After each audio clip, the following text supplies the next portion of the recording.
Magandang araw, ako po Sir T. Madalas po lang akong tawagin Sir Pogi. Pasensya na kayo, naging busy po ako itong mga nakarang araw. Papakita ko po sa inyo ang isa sa mga aking pinagkakitaan. Ito po yung pagbebenta ng seedlings. Ang seedlings pong ito ay tinatawag na Mochi F1. Isa po siyang uri ng talong na violet na malaki at mahaba. Nandito po ako ngayon sa school dahil may order pong mga seedlings na aking di-deliver. Papakita ko po sa inyo yung mga seedlings na yan kung saan ay ready to transplant na po.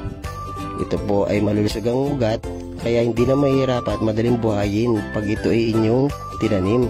Tara, samahan niyo ako mag-deliver. Let's go. Yan, nag-uulan po na ngayon, kaya napakagandang magtanim. At ito po ang ilan sa mga bumili sa atin. Sina Ma'am Rosana, sina Ma'am Edna, at kung sino-sino pang mga individual.